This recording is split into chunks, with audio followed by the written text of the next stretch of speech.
అసలు ఇదేనా భారత సమాజం? కుటుంబ వ్యవస్థకి భారత సమాజంలో ఈ స్థానం ఉన్నది. ఒక బాధాకరమైనటువంటి ఒక ఘటన సోషల్ మీడియాలో వచ్చిన ఒక కథనం ఈరోజు ఒకసారి అందరితో షేర్ చేసుకోవాలనిపించి ఈ విషయాన్ని మాట్లాడదాం అనుకుంటున్నా. మహారాష్ట్రలో ఒక పెద్ద శ్మశాన వాటిక, అక్కడ ఒక పెద్ద ఆయన, ఓ 75 ఏళ్ళు 80 ఏళ్ళు ఒక పెద్ద ఆయన భౌతికాయాన్ని దహన సంస్కరణలకు రెడీగా చేసి అందరూ విషాద ఛాయల్లో కూర్చొని వెయిట్ చేస్తూ ఉన్నారు.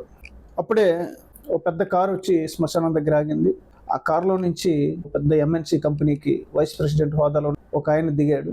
చాలా కాస్ట్లీ అయిన మనిషి ఆ కారు దిగి ఆ పెద్ద ఆయన మృతదేహం దగ్గరికి వచ్చి మౌనంగా బాధపడుతూ ఓ 2 కన్నీటి బొట్టులు అక్కడ కార్చి ఆ ఈవెంట్ మేనేజర్, అంటే ఆ అంత్యక్రియలన్నీ కూడా ఒక ఈవెంట్ ఆర్గనైజేషన్ ఏర్పాట్లు చేసింది. ఆ ఈవెంట్ మేనేజర్ని పిలిచి, మిస్టర్ అంతా రెడీ అయినా, నేను మళ్ళీ రిటర్న్ ఫ్లైట్ సాయంత్రం 6 గంటలకు నాకు ఉంది, నేను రిటర్న్ వెళ్ళాలి అని అతనితో చెప్తా ఉంటాడు. ఆ మాటలకు ఆ ఈవెంట్ మేనేజరు తెలియని బాధతో మౌనంగా అవును అన్నట్టుగా తల ఊపాడు. ఇంకా ఆ కారులో దిగిన ఆ గొప్ప ఖరీదైన మనిషి ఆ పెద్ద ఆయనకు అంత్యక్రియలు నిర్వహించి తలకొరవ పెట్టి వచ్చి ఈవెంట్ ఆర్గనైజ్ చేసినటువంటి ఆయన్ని పిలిచి, mister very good, well done, మంచిగా ఏర్పాట్లన్నీ బాగా చేశారు, ఎంత అయిందో మీ ఫీజు చెప్పండి అని చెక్ బుక్ తీసి రాయిపోయాడు.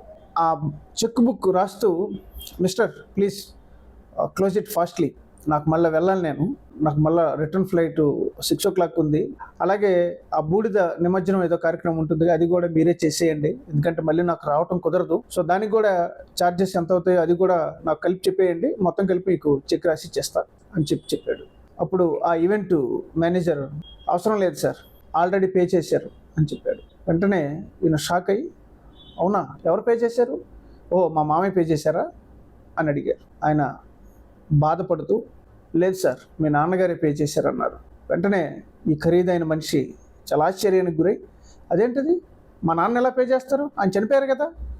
ఆ ఈవెంట్ మేనేజర్ అలా అన్నాడు, సార్ మీ నాన్నగారు 5 ఏళ్ల క్రితమే మా ఆఫీస్కి వచ్చి, నా మరణం ఎప్పుడైనా సంభవించవచ్చు, ఆ రోజు నా కొడుకు రాగలడో రాలేడు, వాడు అసలే విదేశాల్లో ఉంటున్నాడు, చాలా బిజీగా ఉంటాడు, వాడికి సెలవు దొరుకుతుందో దొరకదో, ఫ్లైట్ దొరుకుతుందో దొరకదో, ఆ సమయానికి రాగలడో లేదో, లేదా వాళ్ళ పిల్లలకి ఏ పరీక్షలో అయితే, లేదా వాడి భార్యకి కూడా సెలవు దొరకవచ్చు దొరకపోవచ్చు, ఇన్ని పరిస్థితుల్లో వాడు అసలు రాగలడా, ఒకవేళ వాడు రాలేకపోతే నా అంత్యక్రియలు జరగటం చాలా ఇబ్బందికరం, కనుక ఈ అంత్యక్రియల ఏర్పాట్లన్నింటికి ఎంత వద్దో అని మమ్మల్ని అడిగి అప్పుడే మాకు అడ్వాన్స్గానే డబ్బులు పే చేసేసాడండి మీ నాన్నగారు అని చెప్పాడు.